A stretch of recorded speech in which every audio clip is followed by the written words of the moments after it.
అద్వైత ఆత్మ విజ్ఞానాన్ని మనకు ఉపదేశం చేస్తూ ఉన్న గురువులందరికీ నమస్కారం చేసుకుని మన పోతన భాగవతంలో 4వ స్కందంలో చివరికొస్తూ ఉన్నాము. పూర్వ సఖుడి కథ పూర్తి చేస్తూ ఉన్నారు మన గురువు గారు. అప్పుడేం జరిగిందంటే పూర్వ సఖుడొచ్చి పరతంత్రుడై ఆత్మకు దూరమై అనాత్మలకు దగ్గరై తనను తాను పోగొట్టుకుని ఆత్మాపకారం చేసుకున్న పురంజనుడు/వైదర్భికి ఆత్మ ఉపదేశం చేసేసరికి కళ్ళు తెరుచుకుని తన పూర్వస్థితిని పొందాడు అని పూర్తి చేసి మన నారదుల వారు బర్హిష్మత్తుకు కాబట్టి నువ్వు కూడా అట్లా కళ్ళు తెరుచుకో అని చేస్తూ ఉన్న ఉపదేశము. అందులోనే ఆయన ఏం చెప్తున్నారంటే, కాబట్టి ఇదంతా కళ, మనము చూస్తూ ఉన్నది జగత్తుగా కనిపిస్తూ ఉన్నదంతా కూడా మనం కంటూ ఉన్నాం కాబట్టి కనిపిస్తూ ఉన్న కళ. దాన్ని వాసనతో సహా మనము ఉచ్ఛేదనం చేసుకోవాలి దాన్ని పూర్తిగానే. ఎందుకంటే కర్మ వాసన ఉన్నది అంటే అది కలగా కదులుతూనే ఉంటుంది. ఆ వాసన, ఆ మాయ వాసన మాత్రంగా ఉన్నా కూడా ఆ కళ నడుస్తూనే ఉంటుంది. ఇంక దానికి అంతు లేకుండా ఉంటుంది. ఎట్లా అంటే ఏదో నేను ఇప్పుడు జాగ్రత్త అవస్థలో ఉన్నాను. రాత్రి పడుకున్నాను. నిద్రపోతూ ఉన్న సమయంలో కలొచ్చింది. ఆ కళలో ఏవేవో పదార్థాలు నిజంగా లేవు. అవన్నీ అనర్థాలు. నిజంగా లేవు అవన్నీ. అయినా గూడా ఏవో ఉన్నట్టుగా అనిపించింది గదా! కానీ నిద్ర మేల్కొనేసరికి అవన్నీ అనర్థాలు నిజంగా లేవు. ఉన్నాయనుకున్నాను. అవి నిజంగా పదార్థాలు కాదు అని ఎట్లా మనకు తెలుస్తుందో, అట్లా ఈ జాగ్రత్తన్న కలలో నుంచి కూడా మనం బయటపడాలి అంటే, వాసన మాత్రంగా గూడా ఈ మాయ ఉండడానికి వీల్లేదు. ఉంటే ఏం జరుగుతుంది అంటే, ఏదో రాత్రి నిద్రపోతూ ఉన్నాను, కలగన్నాను గదా! మళ్ళీ పొద్దునయింది లేచాను. ఆ కలలో నుంచి అంటే స్వప్నంలో నుంచి, ఆ స్వప్న అవస్థలో ఉన్న కలలో నుంచి బయటపడి, ఈ జాగ్రత్త అవస్థ అన్న కలలోకొస్తాను. ఇది ఇంకొక కలే. అదొక కల, ఇదొక కల. ఆ కలలో నుంచి ఈ కలలోకి, ఈ కలలో నుంచి ఆ కలలోకి వెళ్తూ ఉంటాను గానీ, అసలు ఈ మొత్తము అన్యంగా ఒకటి ఉన్నది అన్న మాయా కల కల్పితమేదున్నదో, అందులో నుంచి బయటపడ్డం అన్నది ఉండదు. చాలా కష్టమవుతుంది. కాబట్టి వాసనాక్షయము అత్యవసరమని చెప్తూ ఉన్నారు.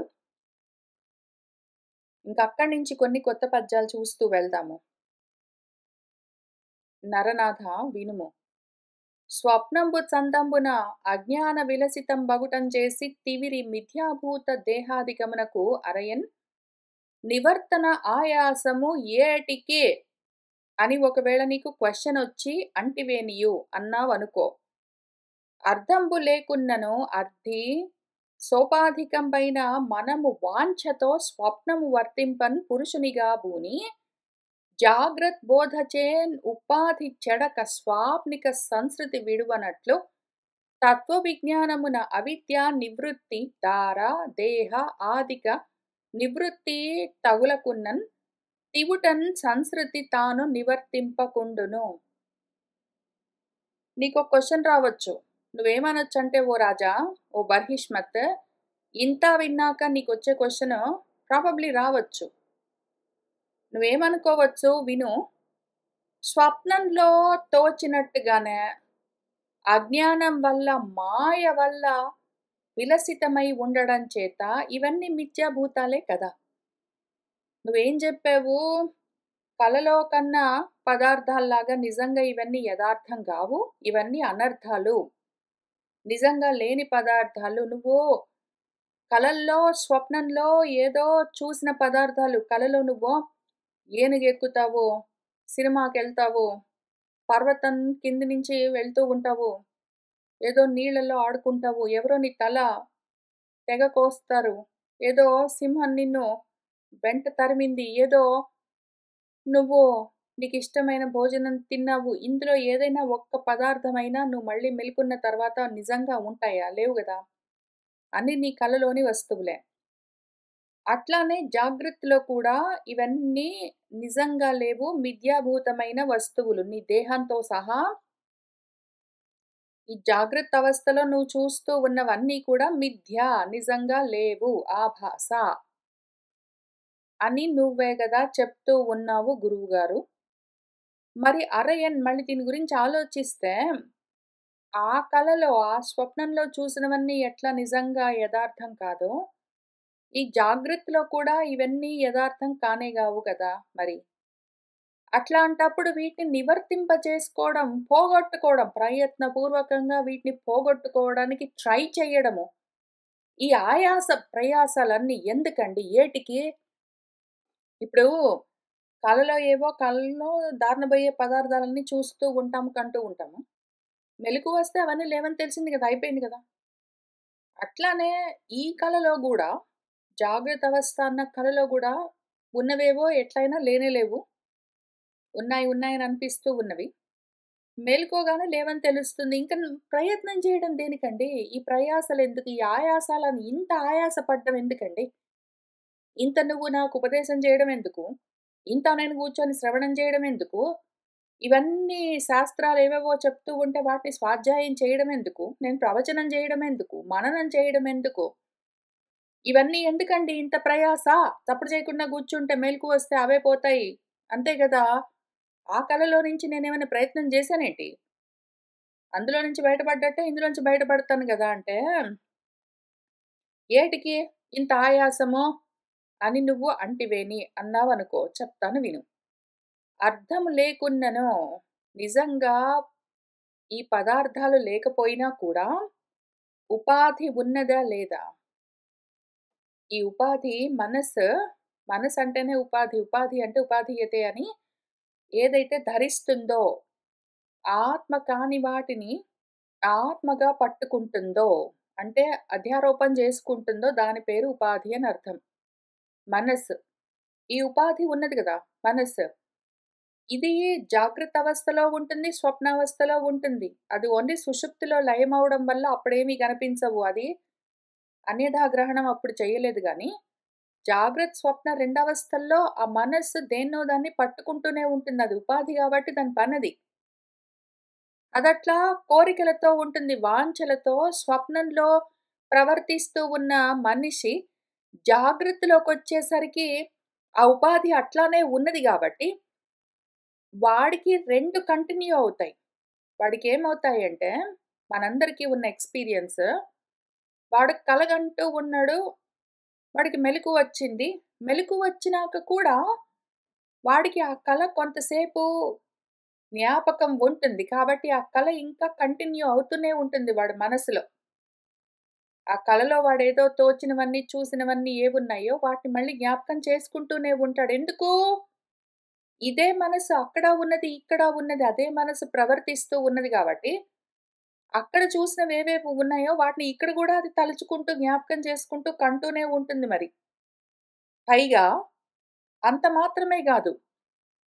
ఆ కలని ఇక్కడ జ్ఞాపకం చేసుకుంటూ ఒకవైపు, మళ్ళీ ఈ జాగ్రత్తన్న కలను గూడా కంటూ ఉంటుంది ఒకవైపు. ఈ స్వప్నాన్ని గూడా అదేమి వదిలిపెట్టదు. ఎందుకు అంటే ఉపాధి ఇంకా పని చేస్తూనే ఉన్నది. ఉపాధి మనస్సు లయం కాలేదు గాబట్టి, ఆ ఉపాధి మనసన్న ఉపాధి ఎంత వరకుంటుంది? వాసన ఉన్నంత వరకు, వసించి ఉన్నంత ఏవైతే నీలో ఈ వాంఛలు వసించి ఉన్నాయో అంతవరకు నీకు ఉపాధి అవసరమవుతుంది. మనస్సుంటుంది. అది నువ్వు ఎంత ప్రయత్నం చేసినా సరే అది ఏదో కంటూ ఉంటుంది. ఆ సంసారాన్ని అది వదిలిపెట్టదు. నీకు అందులో నుంచి మోక్షం లేదు. అదే నీకు బంధము. తత్వజ్ఞానంతోటే మాత్రమే నువ్వు ఆ అవిద్యను నివృత్తి చేసుకొని,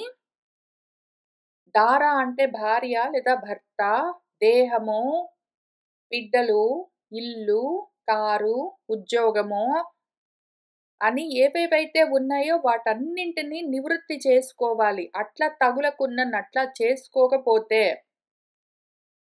నువ్వు ప్రయత్నపూర్వకంగా ఈ ఆయాసము దేనికి అని అడిగావు గదా! నివర్తన ఆయాసము ఏటికి అని అడిగావు గదా! ఈ నివర్తన ఆయాసము ఏటికి అని అడిగావు. దేన్ని నేను పోగొట్టుకోవాలి అంటే, ఈ పదార్థాలు లేవని తెలుసుకోవడం గాదు. పదార్థాలలో నుంచి ఈ కలలో నుంచి బయటపడ్డానికి నువ్వు ప్రయత్నం చేయవలసిన అవసరం లేదు. ఈ పదార్థాలు లేవు అన్న విషయము, ఆ అవిద్య ఉన్నాయి, ఉన్నాయి అని అనిపించడము, ఆ అవిద్య, మాయ ఏదున్నదో, దాన్ని నివృత్తి చేసుకోలేదు అంటే, ఇవన్నీ ఉన్నాయి అన్న వృత్తి, ఆలోచన, వాసన ఉన్నది అంటే మనస్సు ప్రవర్తిస్తుంటుంది. మనస్సు ప్రవర్తిస్తూ ఉన్నది అంటే అది కల కంటూనే ఉంటుంది. మనసున్నంత వరకు అది కల కంటూనే ఉంటుంది. తివుటన్ ఇంక నీకు క్రమంగా సంసారంలో నుంచి బయట పడడం అన్నది ఉండదు. తాను అది ఆ సంసారము నివర్తింపకుండానే ఉంటూనే ఉంటుంది. కాబట్టి నీ ప్రయత్నం దేనికి అంటే, ఇదంతా కల. ఈ పదార్థాలు నిజంగా లేవు. ఇవన్నీ అనర్థాలు. యదార్థం ఒక్కటే అది నేనే. అన్న తత్వ విజ్ఞానాన్ని నువ్వు తెలుసుకుంటే, దానివల్ల అవిద్య తొలగితే, దేహం మొదలైన వాటి గురించిన ఆలోచన తొలగితే వాసన క్షయమవుతుంది. వాసన ఉచ్ఛేదనమవుతేనే మాత్రమే సంసారం నశిస్తుంది. ఘన పురుషార్థభూతమనగా తగు ఆత్మకు ఏ నిమిత్తమై ఒనరన్ అనర్థహేతువనన్ నూల్కొను సంస్కృతి సంభవించునో అట్లో అనయము తత్ నిమిత్త పరిహారకము అర్థి జగద్గురుడు అనంతనరిన వాసుదేవ పద తామరస స్ఫుట భక్తి ఆరయన్ మనకు కలుగవలసి ఉన్నది. ఇంత గొప్పదైన అసలు పరమ పురుషార్థమేదున్నదో, ఆ పరమ పురుషార్థ భూతమంటే ఆ స్వరూపమనగా అయి ఉన్న ఏ ఆత్మ ఉన్నదో దాని నిమిత్తము ఈ అనర్థాలకు కారణమైన ఏ ఏ పదార్థాలు ఉన్నట్టుగా అనిపిస్తూ ఉన్న మాయ కప్పుకొని ఉన్నదో దాన్ని నూల్కొని అంటే దాన్ని తగులుకుని, దానితో పాటు కూడుకుని, పూరుకుని, పురికొని అంటాం గదా! పురికొని అంటే పురికొల్పడం. నూల్కొని అంటే పురికొల్పడం. ఈ అనర్థ హేతువు ఈ సంసారాన్ని పురికొల్పుతూ ఉంటే, దానివల్ల సంభవిస్తూ ఉంటాయి ఇవన్నీ. కాబట్టి ఇట్లా అనయము, తత్ నిమిత్తము అందుకోసము, దాన్ని పరిహరించడం కోసము, మనము పనిగట్టుకుని ఆ జగద్గురువు అనడానికి వీలైన ఆ వాసుదేవమేదున్నదో, ఆ పదాన్ని మాత్రము భక్తితో అత్యంత ఆసక్తితో తగులుకుని ఉండడం చేత ఈ అనర్థంలో నుంచి బయటపడేందుకు అవకాశం, ఈ కలలో నుంచి బయటపడేందుకు అవకాశం ఉంటుంది. పనిగట్టుకుని మనమే ఇంతకీ ఆయాసం దేనికి చెయ్యాలి అంటే, ఇందులో నుంచి బయటపడడానికి ఇది అంతా నిజంగా లేదు అన్న ఆలోచన పట్టుకోవడం కోసం. అయితే అదెట్లా కలుగుతుంది అంటే, మన ప్రయాస, ఆయాస ప్రయాసలు దేనికి అంటే, ఉన్నదంతా ఏదై ఉన్నదో దాన్ని తగులుకుని ఉండడం కోసం మనం ప్రయత్నం చెయ్యాలి. నేను అన్న భావనను వదిలిపెట్టకుండా ఉండడం కోసం మనం ప్రయత్నం చెయ్యాలి. అప్పుడు నేను కానివన్నీ అనాత్మలన్నీ అవే విడిపోతాయి. దాని పేరు భక్తి. పూనిన తద్భక్తి సద్రీచీన గతిన్ తెలియన్ అనగా చిరవైరాగ్య జ్ఞాన జనకమగు భక్తి నిధానము గోవింద వర కథాశ్రయము అగును. ఈ విధంగా చేస్తే ఆ భక్తి కలుగుతుంది. ఎటువంటి భక్తి కావాలి మనకు? ఒకవేళ ఇనీషియలీ అనన్య భక్తి కలగట్లేదు ఇంకా, నేను నాకు వేరు గాదు. నేనున్నాను ఆధ్యాత్మికము, భగవంతుడున్నాడు ఆది దైవికము, జగత్తున్నది ఆది భౌతికము అని ఎన్ని లేవు.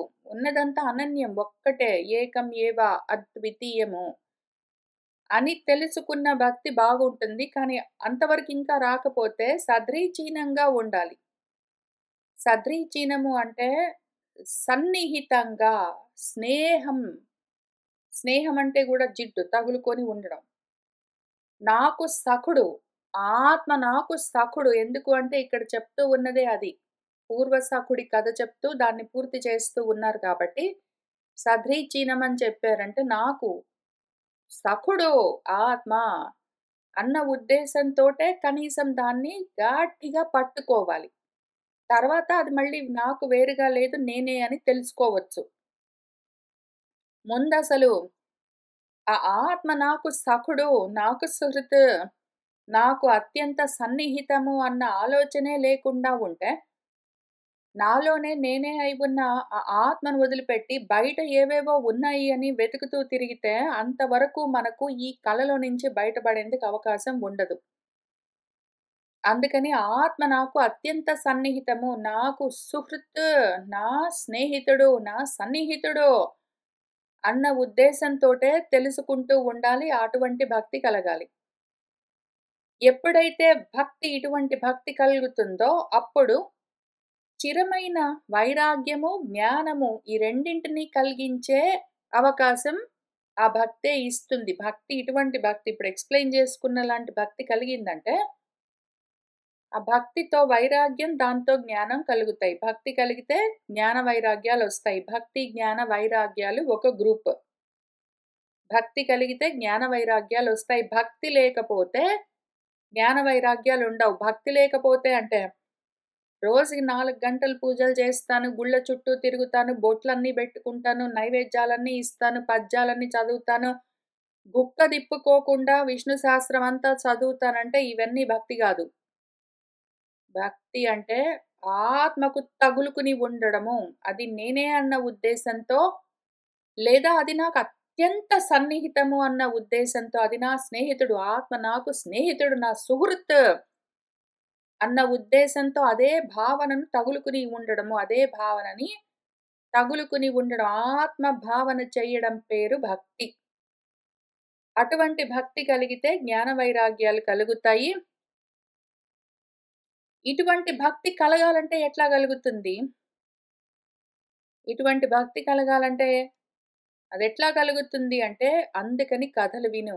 ఈ కథలన్నీ ఎందుకు రాసారు? ఈ కథల్లో బెట్టి పూర్వసఖుడు, పురంజనుడు, ధ్రువుడు, పృథువు, కర్దముడు, కపిలుడు అని రకరకాల పేర్లన్నీ బెట్టి ఈ కథలన్నీ జెప్తూ ఉంటే, వింటూ వింటూ నువ్వు ఎప్పటికో ఒకప్పటికి డికోడ్ చేసుకోవడం మొదలుబెడితే ఎందుకు అంటే అదెట్లా డీకోడ్ చేసుకోవాలి, అందులో నుంచి తత్వాన్నెట్లా బయటికి తీయాలి, ఏదో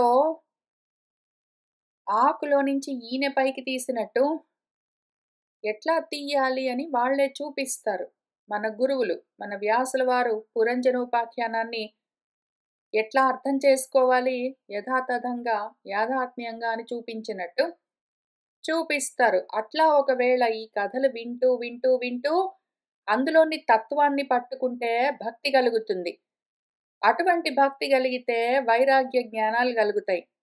భక్తి, జ్ఞాన వైరాగ్యాలు ఉన్నాయి అంటే ఇదంతా నిజంగా లేదు, ఉన్నది నేను అని తెలుస్తుంది. అప్పుడు వాసనాక్షయమయ్యి కలలో నుంచి బయటపడొచ్చు. ఇది మల్టీ స్టెప్ ప్రాసెస్. కాబట్టి కథల దగ్గర నుంచి మొదలుపెట్టి ఇంక అక్కడే కూర్చోకూడదు. మల్టీ స్టెప్ ప్రాసెస్ చాలా స్టెప్స్, చాలా మెట్లెక్కాలి. మొదటి మెట్టు కథలు వినడం. కథలు వినడం అనగానే కథ వినడం ఇంక అక్కడే మొదటి మెట్టు దగ్గర చతికిలబడి కూర్చుంటే, మిగిలిన మెట్లన్నీ ఎక్కడం మానేస్తే ఆత్మస్థితిని చేరడం అన్నది ఉండదు. కానీ ఇది మొదటి మెట్టు అని చెప్తూ ఉన్నారు. అసలు మొదటి మెట్టు బానే ఉంది గానీ, ఈ మొదటి మెట్టు కన్నా ముందు గూడా గ్రౌండ్ జీరో ఒకటుంటుంది. కథలు వినడం స్టెప్ 1. దానివల్ల భక్తి కలగడం స్టెప్ 2. దాని తర్వాత జ్ఞాన వైరాగ్యాలు అవన్నీ ఉంటాయి. అయితే ఈ స్టెప్ 1 కథలు వినడం కన్నా ముందు ఇంకొకటి దాంతో పాటే ఉండాలి.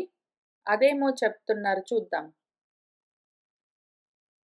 కావునన్ అది తత్ కథ ఆకర్ణన గాన నిరతుడు విశ్వాస సంయుక్తుడునైన వానికి సంభవించును మరియును. ఆ కథలను ఇక్కడ వ్యాసుల వారు చెప్తూ ఉన్నవి, ఇవి ఆయన ఎక్కడి నుంచి తెచ్చారు అంటే ఉపనిషత్తుల్లో ఉన్నవి. ఉపనిషత్తుల్లో కూడా కథలు కథలుగా చెప్తారు. వాళ్ళ నాన్న వాళ్ళ కొడుక్కు చెప్పాడు, వాళ్ళ భర్త వాళ్ళ భార్యకు చెప్పాడు, వాళ్ళ స్నేహితుడు వాళ్ళ స్నేహితుడికి చెప్పాడు, వాళ్ళ గురువుగారు వాళ్ళ శిష్యుడికి చెప్పాడు అని కథలుగా చెప్తారు. వాటిని ఆకర్ణించాలి, వాటిని శ్రద్ధగా ఆలకించాలి. విని ఊరుకుంటే మళ్ళీ సరిపోదు. శ్రవణం చేయడము అంటే దిక్కులు చూసుకుంటూ కూర్చొని గోడ కానుకొని కాళ్ళు చాపుకొని వాళ్ళు వీళ్ళు చెప్తూ ఉంటే ఏదో వినడం గాదు. యాక్టివ్ లిజనింగ్ చేస్తూ, ఆ ఇన్ఫర్మేషన్ ప్రాసెస్ చేస్తూ, అసిమిలేట్ చేసుకున్న ఇన్ఫర్మేషన్‌ని గానము ఎవరికైనా చెప్పాలి కూడా. తత్కథా ఆకర్ణన జ్ఞానము అన్నదాన్ని మన తైత్తరీయోపనిషత్తు స్వాధ్యాయము, ప్రవచనము అని చెప్పింది. నువ్వు విను, విన్నదాన్ని చెప్పు. చెప్పకుండా ఓన్లీ వినుకుంటూ కూర్చుంటే ఇంక జీవిత పర్యంతము ధృతరాష్ట్రుల్లాగా ఓన్లీ వినడం దగ్గర ఆగిపోతావు. అదెక్కడి నుంచి ఎక్కడికి వెళ్ళదు. ధృతరాష్ట్రుడు వింటాడంతే, దాన్ని ఆచరించడు, దాన్ని ఎవరికీ చెప్పడు. ఆచరించకపోవడం పెద్ద ప్రాబ్లము. చెప్పడం వల్ల లాభమేమి అంటే, వింటూ ఉన్న దాన్ని ఎవడికైనా చెప్పాలి అంటే, చెప్తూ ఉన్నవాడు ఎంతో కొంత దాన్ని ఆచరిస్తేనే చెప్పగలుగుతాడు. వాడసలు ఏది ఆచరించడు. ఊరికనే వింటాడు. విన్నదాన్ని విన్నట్టు ఇంకెవడికైనా చెప్తాడు అన్నది చాలా తక్కువుంటుంది. వాడు విన్నదాన్ని ప్రాసెస్ చేసి చెప్తూ ఉన్న సమయంలో, వాడు చెప్తూ ఉన్నదాన్ని ఎంతో కొంత ప్రాక్టీస్ చేస్తాడు. వాడు అభ్యాసం చేసి ఆచరిస్తాడు. అది ఆటోమేటిక్‌గా జరిగే లాభం. కాబట్టి విను, విన్నదాన్ని ఎవడికైనా చెప్పు. వింటూ చెప్తూ మధ్యలో దాన్ని ఆచరిస్తూ ఉన్నావనుకో, అప్పుడేం జరుగుతుంది అంటే దాని మీద విశ్వాసం కలుగుతుంది. అంటే శ్రద్ధ. భక్తి ఉన్నది అంటే శ్రద్ధ కూడా ఉండాలి. భక్తి, శ్రద్ధలు 2 కలిసుంటాయి జ్ఞాన వైరాగ్యాల్లాగా. భక్తి, శ్రద్ధతో పాటు ఉండాలి. ఫోకస్డ్‌గుండాలి. నీకు భక్తి ఉన్నది గానీ ఫోకస్ లేదనుకో. భక్తి ఉన్నది కానీ ఫోకస్ లేదు అంటే అదిగో ఇందాక చెప్పుకున్న లాంటి 4 గంటలు కూర్చొని పూజలన్నీ చేసి అక్కడున్నవన్నీ ఏదో విష్ణు సహస్రనామము మొత్తం 20 నిమిషాల్లో గుక్క తిప్పుకోకుండా చదువుతాను. లలిత సహస్రనామం 10 నిమిషాల్లో చదువుతాను. ఇంక అర్థం అయినా కాకపోయినా, నోరు తిరిగినా తిరగపోయినా, మంత్రాలకు అర్థం తెలిసినా తెలియకపోయినా, చేస్తున్న క్రియకు అర్థం తెలిసినా తెలియకపోయినా, మాత్రం చేస్తాను అంటే నీకు ఫోకస్ లేదక్కడ. శ్రద్ధ లేదు. శ్రద్ధకి విశ్వాసం అని ఒకటే గాదు, నమ్మకం అని ఒకటే కాదు దానికి అర్థము. శ్రద్ధకు ఫోకస్ అని గూడా అర్థమున్నది. ఒకవైపు విశ్వాసం ఉండాలి, ఒకవైపు ఏకాగ్ర చిత్తం ఉండాలి. ఆ ఏకాగ్రంగా ఉన్న బుద్ధితో, నమ్మకంతో, భక్తితో ఇవన్నీ కూడి వస్తాయి. భక్తి, శ్రద్ధ 2 కూడి వస్తే అప్పుడు ఆటోమేటిక్‌గా కావలసిన జ్ఞాన వైరాగ్యాలు కలుగుతాయి, సంభవిస్తాయి. ఇదంతా ఒక పెద్ద ప్రోగ్రామ్. ఇందులో ఏ స్టెప్ గూడా బైపాస్ చేయడానికి అవకాశమే లేదు. ఇందులో ఏదైనా సరే, ఏ స్టెప్ అయినా సరే బైపాస్ చేసి, కొంచెం మానుకొని తర్వాత స్టెప్‌కెళ్ళిపోదామంటే పని చెయ్యదు. డైరెక్ట్‌గా నేను ఆత్మజ్ఞానాన్ని విచారణ చేస్తాను అంటే, అంతకన్నా ముందు నీకు శ్రవణము, మననము, నిధిధ్యాసనంతో పాటు కలిసి స్వాధ్యాయ ప్రవచనాలు ఉన్నాయా? దానివల్ల నీలో కావలసిన భక్తి, శ్రద్ధ కలిగాయా? దానివల్ల నీలో జ్ఞాన వైరాగ్యాలు కలిగాయా? ఇన్ని ఉన్నాయి అంటే అప్పుడు ఆత్మజ్ఞానం ఉంటుంది. ఆత్మజ్ఞానం డైరెక్ట్‌గా కలగొచ్చు. ఎవడిలోనైతే పుట్టుకతోటే ఆత్మజ్ఞానం కలిగిందో అటువంటి వాడిలో ఆటోమేటిక్‌గా కావలసిన భక్తి, శ్రద్ధ, ఆత్మ గురించిన ఆసక్తి అంటే ఆత్మను తగులుకుని ఉండడము, అనాత్మలకు వేరుగా ఉండడము, దాని గురించిన ఆత్మ గురించి మాత్రమే ఫోకస్, అనన్యమైన చూపు, ఎన్నో విధాలుగా, బహు విధాలుగా అనాత్మలను చూసే చూపు లేకుండా ఉండడము, అది శ్రద్ధ. ఆత్మ గురించిన జ్ఞానము, అనాత్మలను గురించిన వైరాగ్యము, ఇవన్నీ వాడిలో ఆటోమేటిక్‌గా ఉంటేనే వాడికి ఆత్మజ్ఞానం కలిగి ఉంటుంది. వాడికి పుట్టుకతోటి వచ్చుండొచ్చు ప్రాబబ్లీ. పుట్టుకతోటి వాడికి ఆత్మజ్ఞానం కలిగిండొచ్చు. కానీ వాడిలో ఇవన్నీ ఆటోమేటిక్‌గా ఉండే ఉంటాయి. ఇవి లేకుండా అక్కడికి రావడం కుదరదు. కాబట్టి ఒకవేళ ఆటోమేటిక్‌గా ఆత్మజ్ఞానం ఇంకా కలగట్లేదు అంటే, ఇదిగో ఇప్పుడు చెప్పుకున్న స్టెప్స్ అన్నీ మొత్తం కావలసిన రిక్వైర్మెంట్స్, ప్రీ రిక్విజిట్స్ అన్నీ ఉన్నాయా? నాలో లేవా? అని చూసుకుని ఎక్కడెక్కడైతే లోపాలున్నాయో వాటిని అక్కడక్కడ జాగ్రత్తగా పూర్ణం చేస్తూ రావాలి. అరకొరగా, అంతంత మాత్రంగా, కొంచెం కొంచెంగా, రకరకాలుగా, మనకర్థమైనట్టుగా ఏవేవో ఊహించుకుంటే పనిజెయ్యవు.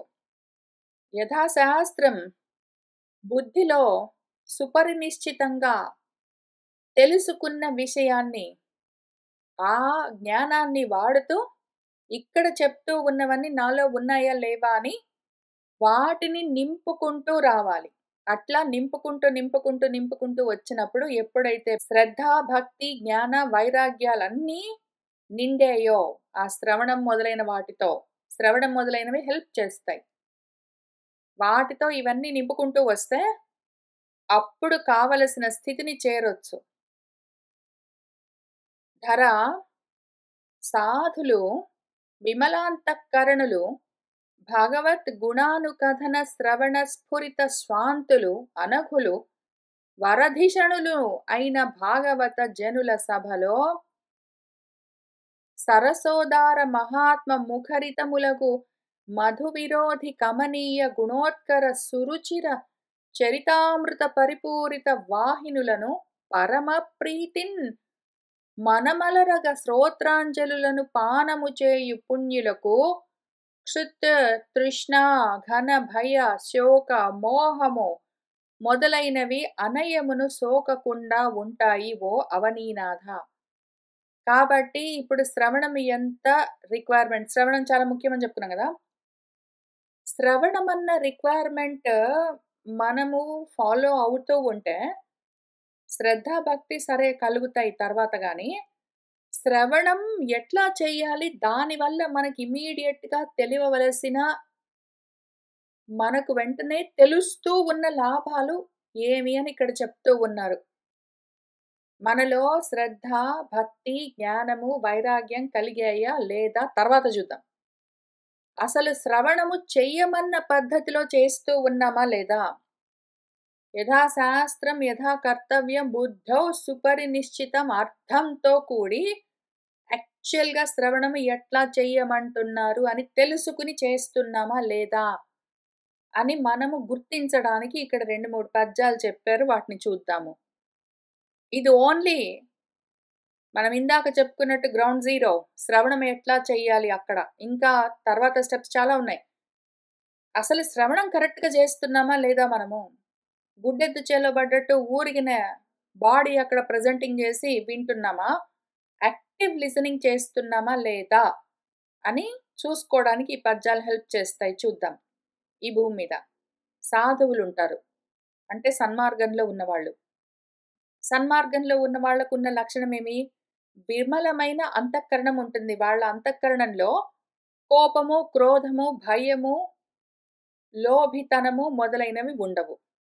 కోరిక ఒక్కటి ఉన్నది అంటే క్రోధము, భయము, లోభితనము మొదలైనవన్నీ వచ్చి చేరతాయి.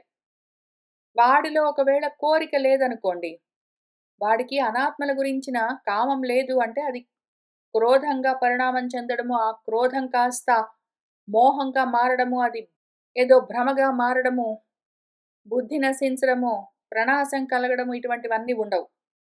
ఆత్మ గురించిన ఆలోచన ఉన్నది అంటే అది ఆత్మారామం గాబట్టి, కామం కాదు గాబట్టి, వాడిలో నశించే కారణాలు ఉండవు గాబట్టి, నిర్మలంగా ఉంటుంది వాడి అంతఃకరణము. అటువంటి వాడోడున్నాడనుకోండి. వాడేం చేస్తాడు ఎంతసేపు భగవత్ గుణ అనుకథన శ్రవణ అందులోనే ఉంటాడు వాడు. ఈ కథలనే అనుసరించి వాటిని ఫాలో అవుతూ, వాటిని క్లోజ్‌గా అనుసరించి ఫాలో అవుతూ, ఫాలో అవ్వడం అంటే చెప్తూ ఉన్నదాన్ని విచారణ చేస్తూ, అవసరమైనంత ఆచరిస్తూ. ఫాలో అవ్వడం అంటే ఏదో సినిమా హీరోలను ఫాలో అయినట్టు గాదు. ఈ కథలను ఫాలో అవ్వడం అంటే కథల్ని చెప్తూ ఉన్న కథను ఫాలో అవుతూ వెళ్ళిపోవడం గాదు. చెప్తూ ఉన్న కథల్లోని తత్వం అర్థం చేసుకొని అవసరమైన చోట ఆచరిస్తూ ఉండడం. ఆ విధంగా ఆ గుణాలు చూపిస్తారు. గుణాల్లో తత్వమేమి అని దాన్ని తెలుసుకొని అనుసరిస్తూ ఆ కథనాలను కథలు కథలుగా చెప్తారు. ఆత్మతత్వం గురించి చెప్తూ ఉన్న సమయంలో ఆత్మతత్వాన్ని డైరెక్ట్‌గా మనకు ఇవ్వడానికి అవకాశం లేదు. ఆత్మతత్వము ఎట్లా ఉంటుందంటే దాని స్వరూపం ఎట్లా ఉంటుందంటే దాని లక్షణాలు దాని గురించి చెప్పలేము, దాని గురించి ఆలోచించలేము, దాన్ని తాకలేము, చూడలేము, తెలుసుకోలేము అట్లా రకరకాలుగా ఉంటాయి. అటువంటి దాన్ని అచింత్యం, అగ్రాహ్యం, అనూహ్యం అటువంటి దాన్ని పట్టుకొచ్చి చెప్పాలి అంటే కుదరదు గాబట్టి, దాన్ని కథలు అన్న పాత్రలో పెట్టి ఇస్తారు. ఆ కథలను పట్టుకుని శ్రవణం చేస్తూ, అదే స్ఫురిస్తూ ఉంటే వాళ్ళకు, ఆ కథల్లో ఉన్న అర్థం స్ఫురిస్తూ ఉంటే, అంతులు వాళ్ళు. స్వాంతులు అంటే వాళ్ళ బుద్ధి వాళ్ళ దగ్గర ఆగిపోయి ఉన్నది. వాళ్ళ అంతఃకరణం వాళ్ళ దగ్గర నిలబడిపోయి ఉన్నది. అటువంటి అనగులు. వాళ్ళు అఘము అంటే పాపము. అంటే పతన కారణం. జారిపోవడం మళ్ళీ ప్రపంచంలోకి, కర్మల్లోకి జారడం ఉండదు. వాళ్ళక్కడే నిలబడి ఆత్మస్థితిలో ఉంటారు. అటువంటి వరధిషణ, అటువంటి గొప్ప బుద్ధి కలిగిన వాళ్ళెవరున్నారో, భగవత్ కథలను అనుసరించి, వాటిని శ్రవణం చేస్తూ, మననం చేస్తూ, అర్థ విచారణ చేస్తూ, వాటి గురించి ఉపదేశం చేస్తూ ఉన్న వాళ్ళెవరున్నారో ఆ జనులు, ఆ సభల్లోకెళ్ళి కూర్చో ముందు ఇటువంటి వాళ్ళని చూసుకో నువ్వు. పొద్దస్తమానము ఇదే ఆలోచన చేస్తూ, ఆత్మతత్వ విచారణ గురించిన ఆలోచనలే చేస్తూ, వాళ్ళు గూడా కర్మలు చేస్తూ ఉన్నట్టుగానే కనిపించొచ్చు. వాళ్ళకి కూడా ఇల్లు పిలుకున్న ఉన్నట్టుగానే కనిపించొచ్చు. ఏమైనా గావచ్చు. లేదా వాళ్ళు అన్నీ వదిలిపెట్టి సన్యాసంలో ఉండొచ్చు. వాళ్ళు బాహ్యంగా ఎట్లా ఉన్నారు సంబంధం లేదు. వాళ్ళు ఆంతరంగికంగా ఎంతసేపు ఇదే విషయాన్ని గురించి ఆలోచిస్తూ ఉంటారు. ఎందుకు అంటే వేరే విషయం గురించి వాళ్ళ అంతఃకరణంలో ఆలోచన లేదు. అటువంటి వాళ్ళెవరున్నారో వాళ్ళని జూసుకో. ఆ సభలోకెళ్ళు. సత్సంగం అని పిలుస్తారు గదా! సత్సంగం అని దాన్ని విచిత్రంగా వాడుతూ ఉన్నారు ఈ మధ్యన. శ్రవణానికి అర్థం ఎట్లా మార్చేసామో, భక్తికి అర్థం ఎట్లా మార్చేసామో, సత్సంగానికి అట్లా అర్థం మార్చుకొని కూర్చున్నాం. సత్సంగం అంటే ఇంక కూర్చొని అనాత్మల గురించి చర్చించడం గాదు. సత్సంగం అంటే సత్ గురించి మాత్రమే మాట్లాడుతూ ఉంటారు. సత్తు గురించి మాత్రమే ఆత్మతత్వ విచారణ మాత్రమే చేస్తూ ఉండే ఏ సభలున్నాయో అవి జూసుకో. ఇంగ అక్కడికెళ్లి కూర్చో. వాళ్ళు సరసము, రసంతో కూడి ఆత్మరసం రసోవై ఏ బ్రహ్మమున్నదో దాని గురించి మాత్రమే ఉదారంగా మాట్లాడుతూ, ఆలోచిస్తూ, డిస్కస్ చేస్తూ ఉన్నవాళ్ళెవరున్నారో, ఆ మహాత్ములున్నారు గదా! వాళ్ళ ముఖాల్లో నుంచి అంటే వాళ్ళ నోట్లో నుంచి ఈరితములు చెప్పబడుతూ ఉన్న మధు విరోధి మధువులు అంటే మమకారాలు. మమకారాలున్నాయి ఎందుకు అంటే అహంకారాలుంటాయి. అహం, మమ అని ఏ ద్వంద్వాలతో కూడి ఉన్న తత్వాలున్నాయో వాటికి విరోధి. అహం లేదు, మమ లేదు ఉన్నదంతా నేను. అహంకారం గాదు. అహంకారం గాదు. త్రిగుణాత్మకమైన అహంకారం గాదు. అహం నేను అనేదున్నదో దాని గురించి అది కమనీయము. కోరుకోవలసిందదే. కమనీయము అంటే కామించవలసిందిదే. ఆత్మారామమే కామము. దాని గురించిన గుణాలను గురించి అవి ఉత్కర్షంగా ఉన్న సురుచిరము గొప్ప ప్రకాశంతో, ఆత్మ ప్రకాశంతో నిండి ఉన్న చరిత్రలే చెప్పవలసి ఉంటుంది. చారిత్రాలు. ఏవో కర్మలు చేసినట్టుగా, ఏవో గుణాలున్నట్టుగా చెప్పవలసి ఉంటుంది. ఎందుకు అంటే అదసలు నిర్గుణము, అదసలు అకర్మ. అది అవికారము, అగుణము. అటువంటి దాని గురించి చెప్పడం వేరే విధంగా కష్టం గాబట్టి, సగుణంగా, సవికారంగా కర్మల్లో బెట్టి గుణాలతో కలిపి చెప్తారు. ఆ కర్మలు, గుణాలు అన్న పాత్రలో పెట్టి చెప్తే కూడా కర్మలు, గుణాలు, రూపము, నామము అని ఒక బుట్టలాగా, ఒక పాత్రలాగా అల్లి అందులో ఈ పదార్థము ఆత్మతత్వం గురించి అందులో పోసి మనకిస్తారు. ఆ అమృతం అందులో ఉంటుంది. ఆ చరిత్రల్లోనే వామనావతారము. వరాహావతారము, పృథు అవతారము, ధ్రువ అవతారము, కర్దమావతారము, కపిలావతారం అని చెప్తే అందులో ఏమి చేశారు ఏమి అని ఆ చరిత్రలుంటాయి.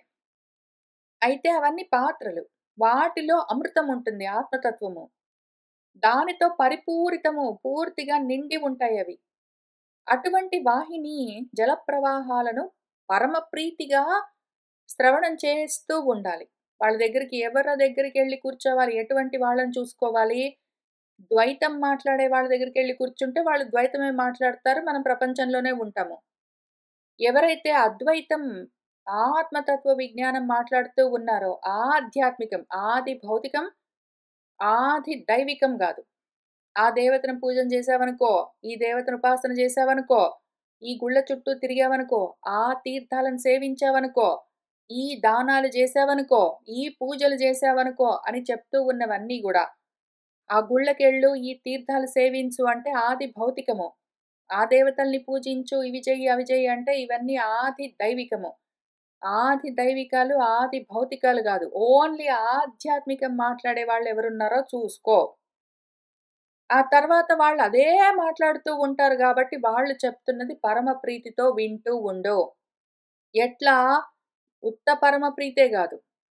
మనసు అలరుతూ ఉండాలి. నీ మనసుకి ప్రీతి కలగాలి. నువ్వు పరమ ప్రీతిగా పోయి కూర్చుంటావు. కానీ కొంతసేపు వింటే బోర్ గొట్టిందనుకో, నీకు శ్రవణం సరిగ్గా చేయడం చేత కావట్లేదు అనర్థం. మనస్సు ఇంక దాంట్లోనే అలరాలి. అందులోనే తగులుకుని రమించాలి. ఆ విధంగా మనసు రమిస్తూ ఉంటే, నీ చెవులన్న దొప్పెలతో, అంజలులతో పానం చేస్తూ ఉండాలి. అట్లా ఎవడైతే చేస్తాడో వాడు పుణ్యం చేస్తూ ఉన్నవాడనర్థం.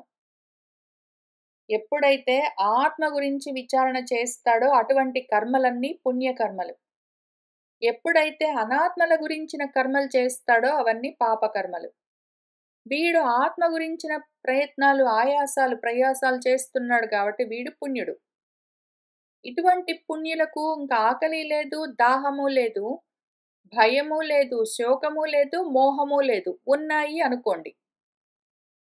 వాడికి కొంసేపు వింటే ఇంకా తినడం గురించి ఆలోచన వెళ్ళింది, బాత్రూమ్‌కెళ్ళాలనిపించింది, బోర్ గొట్టింది, వాడికి ఇంట్లో విషయాలు గుర్తొచ్చాయి. వాడికి ఎప్పుడెప్పుడువో ఏంటో జరిగినవన్నీ జ్ఞాపకమొచ్చి దుఃఖం అనిపించింది, సుఖం అనిపించింది. మనసు ఇంట్లో వాళ్ళ పైకి వెళ్ళింది. చేయవలసిన నెక్స్ట్ రోజు చేయవలసిన పనుల గురించే ఆలోచన మొదలైంది. ఇట్లాంటివన్నీ ఉన్నాయి అంటే వాడు శ్రవణం సరిగ్గా చేయట్లేదని అర్థం. ఇంకా ఉధృతం చెయ్యాలి. వాడికి వింటూ వింటూ ఉంటే ఎంతసేపయిందని టైం గుర్తురాదు. ఎంతసేపు వింటూ ఉన్నా గూడా ఆకలి లేదు, దాహము లేదు, నిద్ర లేదు, అలసట లేదు. దేని గురించి రేపటి గురించి భయము లేదు. ఏదో దాని గురించి శోకము లేదు. వాళ్ళ గురించి, వీళ్ళ గురించి మోహము లేదు. ఏమీ గుర్తురావు. ఇదొక్కటే వింటూ వింటూ ఉంటే ఇంకా వినాలనిపిస్తూ ఉన్నది అంటే, వాడు సరిగ్గా శ్రవణంలోకి ఆ దారిలోకొచ్చాడని అర్థం. ఎప్పుడైతే ఎంతసేపు వింటూ ఉన్నా సరే, ఇల్లు పిలికునా గుర్తు రావట్లేదు, తర్వాత రోజు చేయవలసిన పనులు గుర్తు రావట్లేదు, కట్టవలసిన బిల్స్ గుర్తు రావట్లేదు, ఆకలి గుర్తు రావట్లేదు, అలసట అనిపించదు, బోరు గొట్టదు, నిద్ర రాదు. ఇంకా వినాలనిపిస్తుంటుంది, ఇంకా విచారణ చేయాలనిపిస్తుంటుంది అంటే అప్పుడు. అప్పుడు వాడు శ్రవణం కరెక్ట్‌గా చేస్తున్నాడు అని అర్థం. వాడికి అనయము నిజంగా వాడు ఈ రకంగా పుణ్యాత్ముడైతే ఇవన్నీ వాడికి రాను గూడా రావు. వాడి మనస్సుకి తాకను గూడా తాకవు. ఓ అవనినాథ రాజా వింటూ ఉన్నావా? కావున ఈ జీవలోకము సహజ క్షుధాధికంబైన ఉపద్రుతంబై సర్వేశ్వర కథామృత వాహినియందు రతించేయదో ఇది నిశ్చితంబో అని మరియు ఇట్లనియే. కాబట్టి రాజా నేనేం చెప్తున్నానంటే, ఈ జీవలోకానికి ఆకలి, దాహము సహజంగా ఉంటాయి. జీవభావంతో వాడున్నాడు అంటే, సహజంగా వాడికుండేదేంటి? ఆకలి, దాహము, బాత్రూమ్‌కెళ్ళి రావడము, నిద్ర ఇట్లాంటివుంటాయి. ఇవన్నీ ఉపద్రుతం. ఉపద్రుతాలు అంటే వచ్చి వాడి మీద పడిపోతాయి. పరిగెత్తుకుంటొచ్చి వాడి మీద పడిపోతాయి. రకరకాల టెన్షన్స్ ఇవన్నీ ఉంటాయి.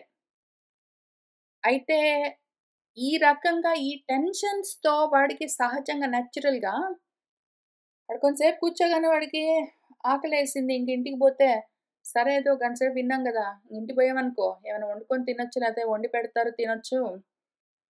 ఒక 30 మినిట్స్ యోగా ప్రాక్టీస్ చేసి ఇంక పోయి పనుకోవచ్చు అని ఏమైనా గుర్తుకొచ్చాయి, మనసు అటు తిరిగింది అంటే, జీవభావంతో ఉన్న వాడికి ఇది సహజమైన లక్షణము. అవన్నీ వచ్చి ఆ టెన్షన్స్ వాడి మీద పడతాయి. ఉపద్రుతాలంటే రకరకాల టెన్షన్స్ వచ్చి వాడికి అటువైపు మనసు తిరుగుతుంటుంది.